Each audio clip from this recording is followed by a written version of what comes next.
Muito bem, amada igreja, estamos aqui na casa do Senhor mais um domingo. Algum irmão ou uma irmã se lembra do que a gente pregou no domingo passado pela manhã?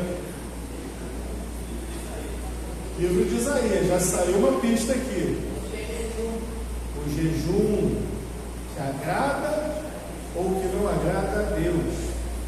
E hoje a gente vai seguir a mesma toada, só que não em Isaías. Hoje nós vamos para Zacarias. Zacarias é o seguinte: é o penúltimo livro do Antigo Testamento. O último é Malaquias. Então, volta um pouquinho. Antes de Malaquias, você vai encontrar Zacarias, que é um livro de 14 capítulos. Nós vamos ler o capítulo 7 do profeta Zacarias. Zacarias 7.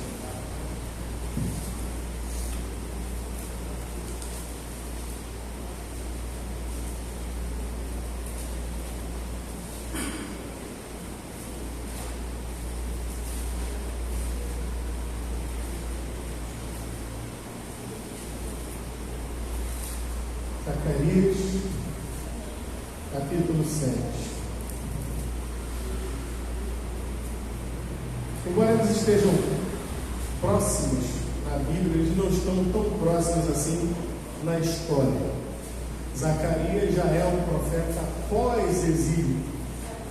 Zacarias viveu já no tempo pós-exílio, quando já havia sido começado, por exemplo, a reerguer o templo que Nabucodonosor, 70 anos antes, tinha demolido o fabuloso templo de Salomão, não aquele de São Paulo, mas o de Jerusalém, o verdadeiro. E agora, 70 anos depois, nós vamos encontrar o povo em dúvida. O povo faz um questionamento ao profeta e, portanto, a Deus. Deixa eu relembrar aqui uma história que eu já contei para os irmãos, só para ilustrar. Eu conheci um senhor, um comandante da Marinha brasileira, que contou certa vez que, num certo quartel que ele conhecia, havia um banco igual esse nosso banco que fica aqui do lado de fora. Só que o banco da Marinha não é igual esse nosso banco aqui, ele é pintadinho, perfeitamente pintado, branco, alvo mais que a neve, o banco da Marinha. E esse homem, esse comandante, a certa altura, indagou ao comandante daquele quartel sobre algo que ele achava muito estranho. Porque ele observou que naquele quartel, naquela circunscrição, havia um banco pintado branco, perfeito, maravilhoso. E ao lado do banco, dia e noite, havia um sentinela armado. E aí ele indagou: por que tem um sentinela naquele banco? É algum banco especial, alguma coisa assim? O próprio comandante, porque eles mudam de tanto em tanto tempo, o próprio comandante desconhecia e foi procurar saber o porquê tinha uma sentinela. Tinha lá uma... Acabou a bateria.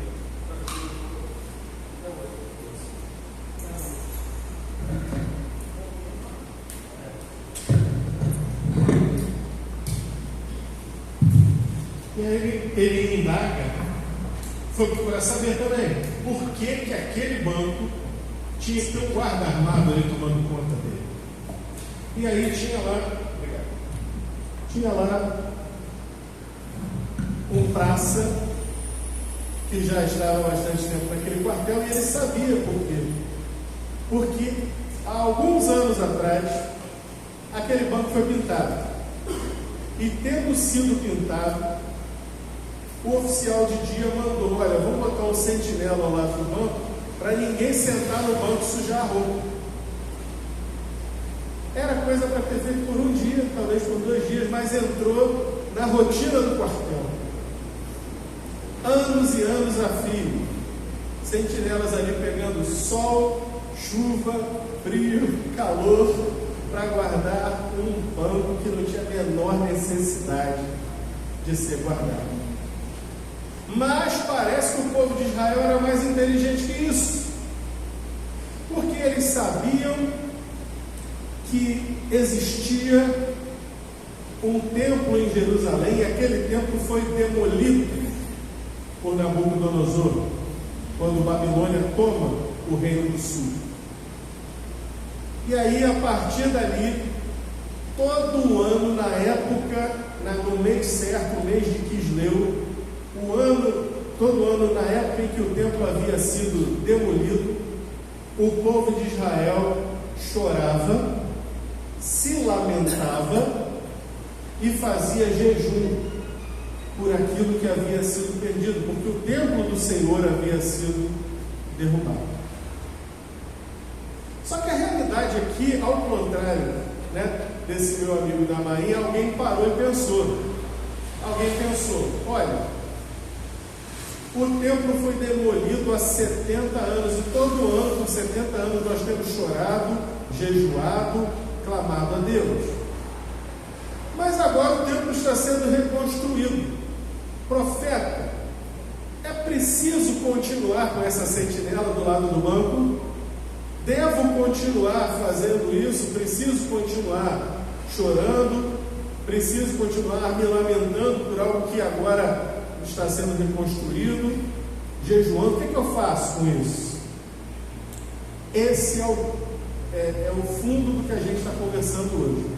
E eu vou te propor o seguinte: acompanha comigo a leitura no Data Show, porque o Data Show vai apresentar a mesma versão que eu estou lendo aqui. Eu estou lendo a NVT, que é uma versão mais direta para nós. Observa como ela começa lá: em 7 de dezembro do 4º ano, não é no mês de Quisleu. Vamos lá então. Em 7 de dezembro do 4º ano do reinado de Dario, o Senhor deu outra mensagem a Zacarias. O povo de Betel tinha enviado Sarezer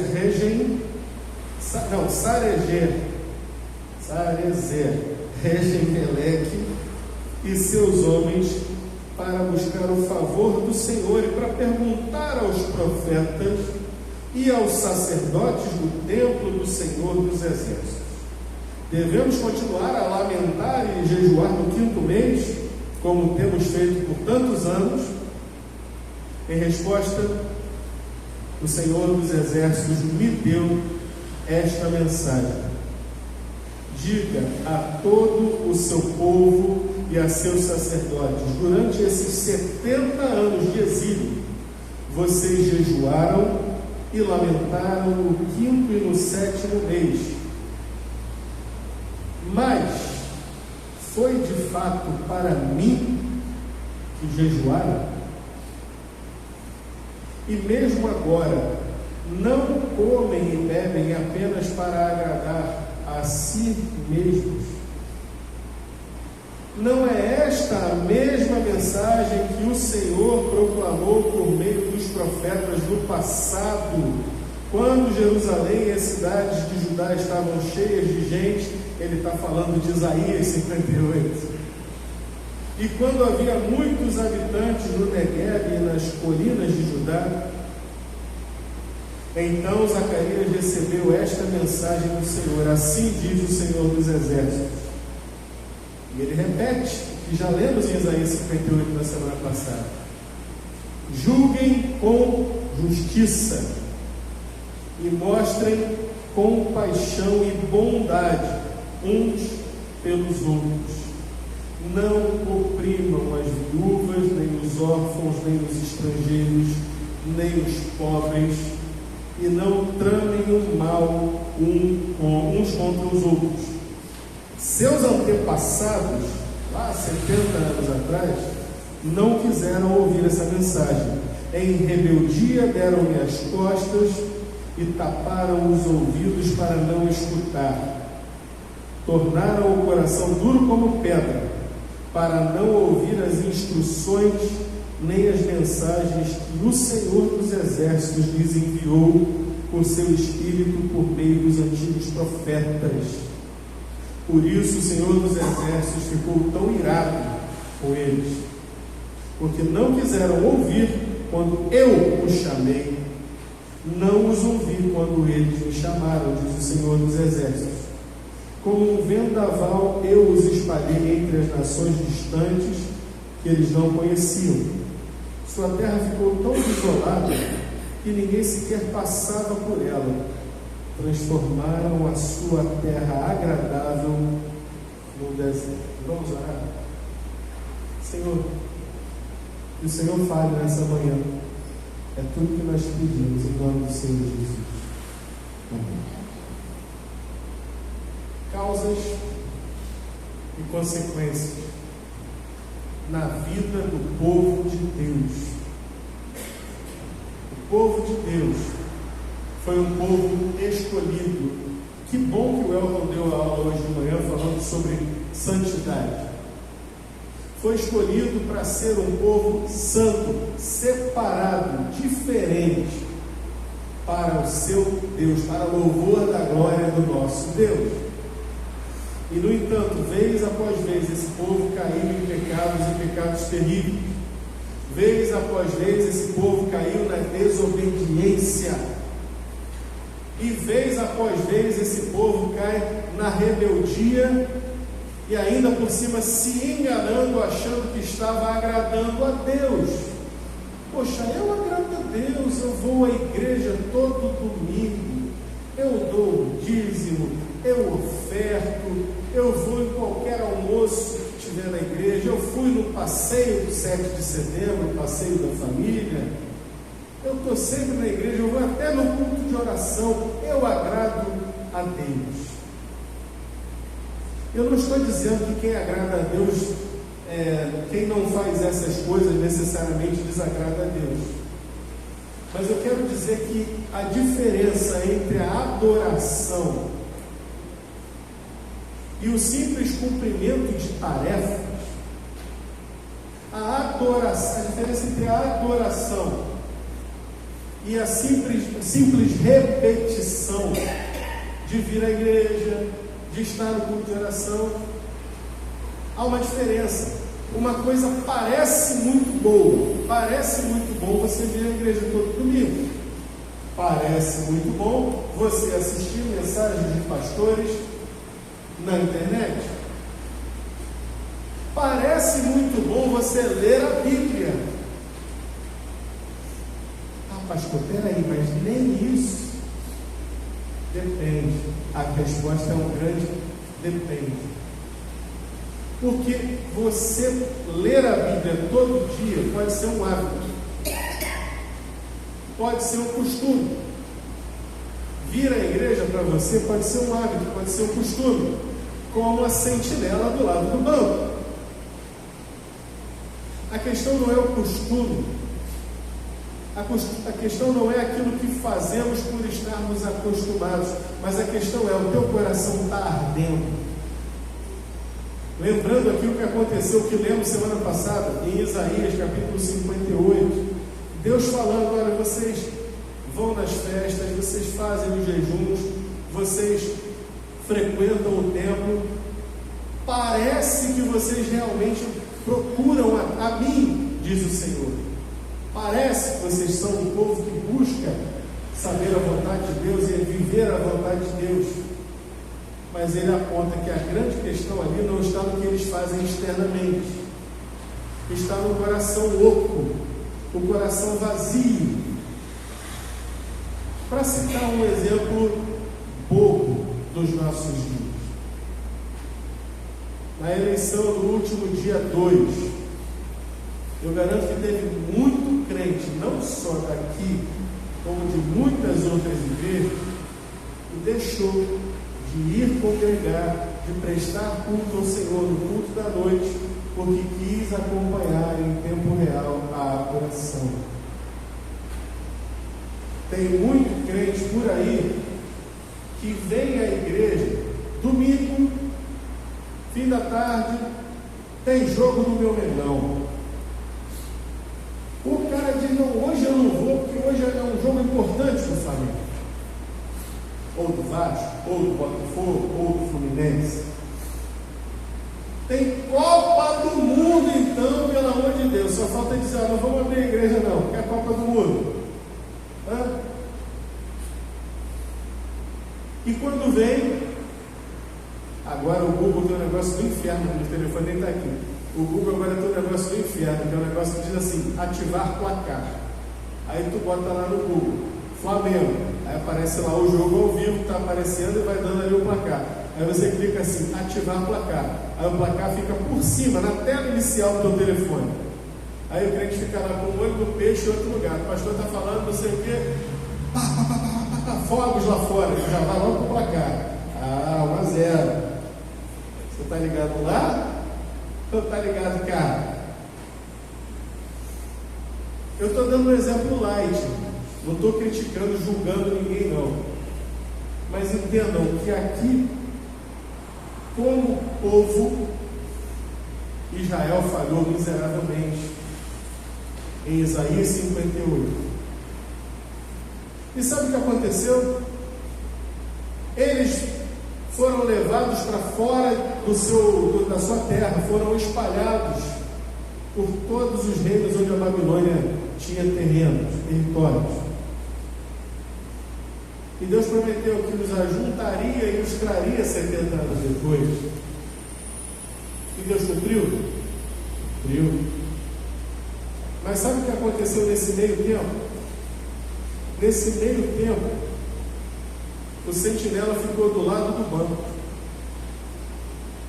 Porque embora eles tivessem sido espalhados por toda a terra, eles criaram mais uma coisa religiosa, mais um momento religioso, que era vamos chorar e vamos nos lamentar e vamos jejuar pelo templo em Jerusalém. Deus tinha avisado lá antes, olha, o jejum que eu quero não é isso. O jejum que eu quero é um jejum de justiça, que trata o teu irmão judeu com justiça, trata com bondade o órfão, a viúva, o estrangeiro. E 70 anos depois, já não tinha mais o templo, e a sentinela continuava guardando o banco lá. Continuavam fazendo os mesmos rituais. Não, vamos fazer jejum, vamos chorar, vamos nos lamentar. E agora se voltam para Deus para perguntar: olha, Senhor, devemos continuar fazendo isso? Deus só falar para eles assim: rapaz, não fui eu que elaborei esse ritual, isso aí foi coisa de vocês mesmos. Aliás, ele diz isso, né? Ele diz isso quando ele responde no verso 4: diga a todo o seu povo, a seus sacerdotes, durante esses 70 anos de exílio, vocês jejuaram e lamentaram no 5º e no 7º mês, mas foi de fato para mim que jejuaram? Olha a pergunta de Deus, reflita nesta pergunta: foi para mim que jejuaram? Como trazer isso para os nossos dias? Nós que vimos a igreja todo domingo, pela manhã, pela noite, a gente vem aqui para ouvir a palavra de Deus, ou a gente vem aqui para olhar e criticar? Olha, isso aí que esse pastor está falando não é bem assim, não. Olha, esta música que cantou aí, eu não sei não há outro Deus como Jeová. Como é que sabe que o nome de Deus é Jeová, não é Yahvé? Tem gente assim, tem gente que vem na igreja para isso. Tem gente que vem para reparar, o cabelo da Maria Helena é azul. Olha só, como é que pode uma coisa dessa na igreja? Não tem respeito. Tem gente que é assim, gente. Tem gente que, esse pastor aí, sei não, quando chegou na igreja era tão magrinho, agora engordou. É isso. E aí o Senhor pergunta: é de fato para mim esse culto? Esse momento que você se despegou da sua casa para estar aqui? Se estamos aqui na casa de Deus para estar com Deus, para viver a comunhão entre os filhos de Deus, glória a Deus, glória a Deus. Mas, se vimos a esta casa por outros motivos, e infelizmente tem muitas casas por aí que estão cheias porque chamam o povo por outros motivos. Por quê? Como assim, pastor? A igreja de Cristo ela é feita para proclamar, falei isso na semana passada, para proclamar a obra que o Senhor Jesus consumou, não é isso? Ele disse na cruz, está consumado. A igreja então ela proclama o Evangelho, as boas novas. Ela fala de Jesus e diz, olha, o Senhor Jesus, Ele pode te salvar. Deus amou o mundo de tal maneira que deu o seu Filho unigênito para que todo aquele que nele crê não pereça, mas tenha vida eterna. Crê no Senhor Jesus, serás salvo, tu e toda a tua casa. A igreja está aí para isso. Os irmãos ainda creem nisso? Amém. Bom, está preocupado já. Mas tem, infelizmente, igrejas por aí que não estão preocupados com a proclamação do Evangelho. E estão cheios de gente. E o que elas falam? Ó, vem aqui que aqui você vai ser abençoado. Hoje é a terça-feira da bênção na família. Opa, estou com um problema na minha família, eu vou lá. E Deus está perguntando, é de fato para mim esse jejum? Vem aqui na quinta-feira da libertação da vida financeira. Opa, até eu quase que vou às vezes. A libertação da vida financeira, como vai? Aí, Senhor, vai me abençoar. Como é que Deus vai me abençoar, pastor, com essa vida financeira? É simples, meu filho. Bota 10 mil aqui na frente agora. Olha o desafio. Deus vai te dar tantas vezes mais. Além do que tinha. Aliás, o Senhor falou, né? Quem não tem, até o que tem lhe será tirado. É Bíblia. Entra de lá, sai sem a bênção, ainda sai duro. Misericórdia. Por quê? Porque não foi lá para buscar o Senhor, foi para prestar um culto, foi para prestar um jejum, comparando aqui com o que estamos falando, com a finalidade de se dar bem. Tem igreja, paz em vocês. Tem igreja que faz programação para solteiro. Tipo assim, para a galera se conhecer, ficar por ali mesmo e tal. Eu te pergunto, a igreja é para isso? Toda semana está lá o negócio, tem aqui um evento e tal, vem o solteiro, o pessoal se conhecer. Sempre tem um malandrinho que conhece uma irmãzinha hoje, aí pá. Aí 2 semanas depois já está conhecendo outra irmãzinha, pá. E dali a pouco vai. Isso agrada a Deus? Vocês acham que isso agrada a Deus? É preciso nós termos um filtro também para nós. E o filtro, ele é a palavra de Deus. Deus está dizendo, olha, esse jejum, essa coisa que vocês estão fazendo, que vocês estão dando tanto valor à lamentação, ao jejum, olha e pensa direitinho, vocês estão perguntando para mim se devem continuar jejuando. Vocês não deviam perguntar para mim, diz o Senhor, porque primeiro não fui eu que inventei. Segundo, isso que vocês estão fazendo não é para mim de fato. E ele vai relembrar, olha, lá eu avisei isso aos seus pais. Eu avisei no passado que o jejum que me interessa é a justiça sendo feita na terra. É de fato o povo de Deus servindo ao Deus do povo. Se somos povo de Deus, temos que fazer a obra do nosso Deus. Amém? Amém. E qual é a obra que Deus quer que nós façamos? Alguém já soltou aqui hoje também, que eu achei maravilhoso. Primeiro, amai-vos uns aos outros. Eu dou graças a Deus por essa igreja, porque a nossa igreja é uma igreja de Jesus, porque aqui a gente se ama, porque aqui a gente pode ter até de vez em quando um ou outro que vai ter um momento de desinteligência, um momento de se estranhar com alguém, mas de um modo geral a coisa sempre volta ao lugar. Por quê? Porque o amor é o vínculo da perfeição. Somos ligados com Cristo, estamos ligados à videira, a seiva que nos alimenta é a mesma. Portanto, nós nos amamos e vivemos como crentes no Senhor Jesus, e isso agrada a Deus. Está escrito, ó, quão bom e quão agradável é os irmãos vivam em união. Isso, esse nosso amor, essa nossa comunhão gostosa como igreja, isso agrada ao Senhor. E não sou eu que estou inventando na minha cabeça, está escrito. O Senhor Jesus disse: olha, se vos amardes uns aos outros, todos saberão que sois meus discípulos. Nós vivemos numa igreja amorosa, graças a Deus por isso. Isso conta a nosso respeito. Isso verdadeiramente produz vida espiritual, porque os novos que vão chegando sentem esse amor. O Elton está aqui com a gente há uns 3 anos, né? O Elton foi abraçado por esse amor dessa igreja. E todas as pessoas que vão entrando, que vão se chegando, vão sentindo isso.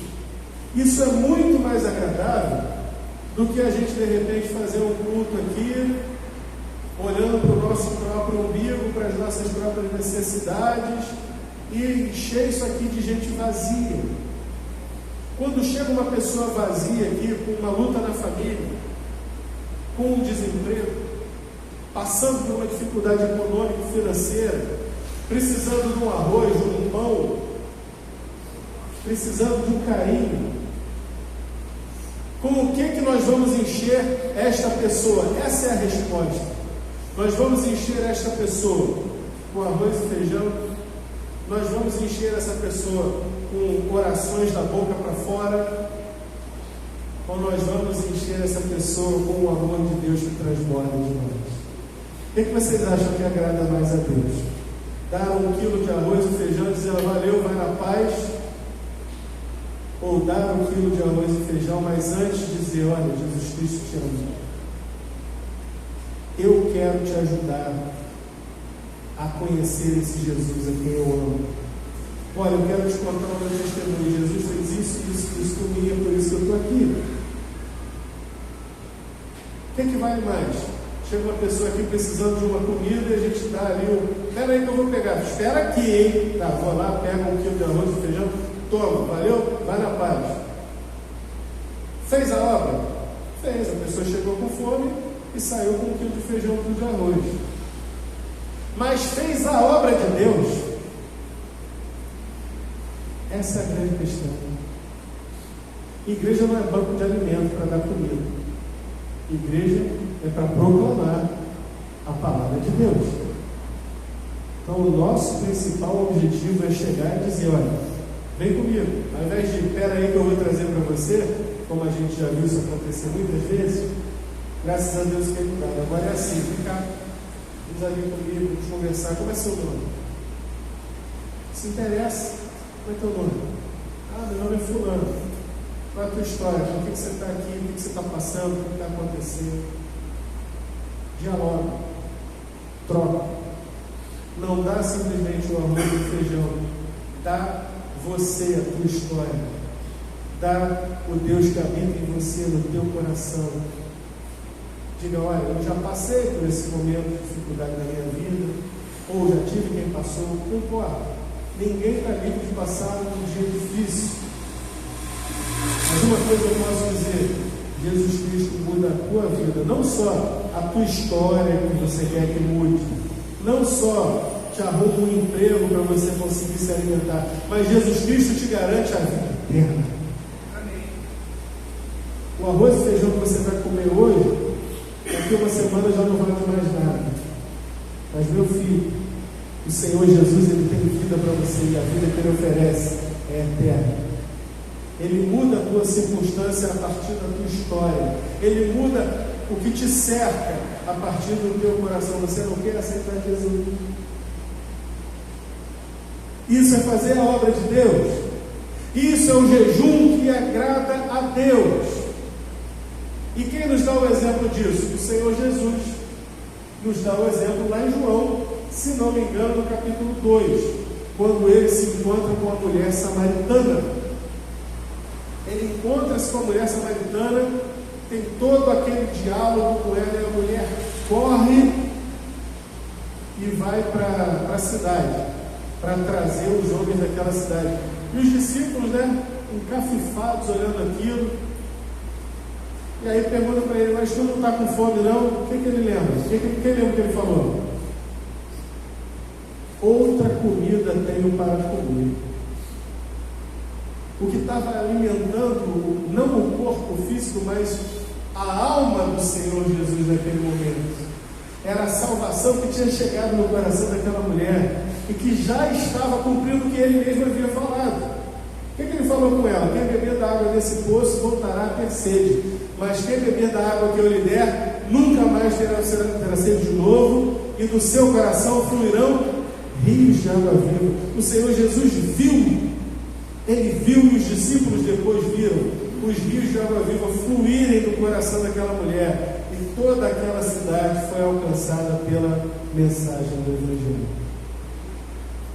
Mal comparando, Jesus estava ali em jejum, estava há muito tempo sem comer, tanto que foi para isso que os discípulos saíram, para buscar comida.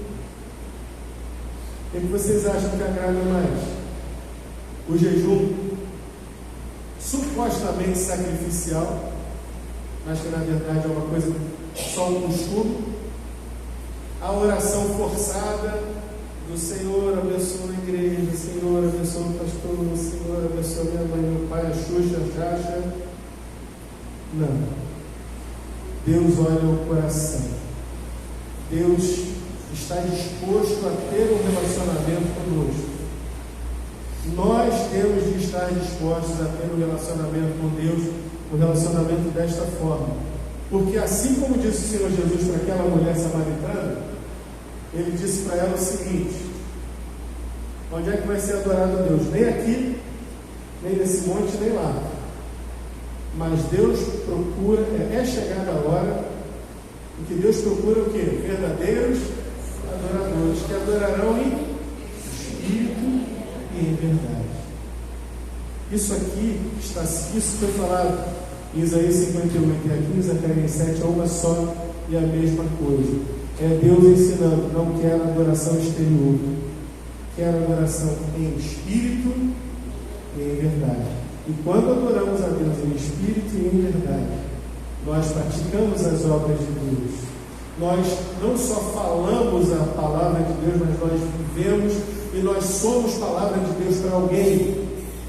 Como disse alguém, acho que foi Spurgeon, muita gente que não lê a Bíblia tem em você a única Bíblia que eles leem. Temos traduzido verdadeiramente a palavra de Deus para aqueles que leem a Bíblia a partir da nossa vida. Temos prestado verdadeiro culto ao Senhor, um jejum agradável ao Senhor, ou estamos praticando rituais que na verdade desagradam a Deus? Fica para a nossa meditação nessa manhã, meus irmãos. Nosso Deus, essa palavra sempre fique nos nossos corações e não sejamos ouvintes esquecidiços, mas que essa semente foi plantada hoje produza na boa terra dos nossos corações, para a tua honra, para a tua glória e para que a tua igreja possa te servir melhor nesse lugar. Em nome do Senhor Jesus. Amém.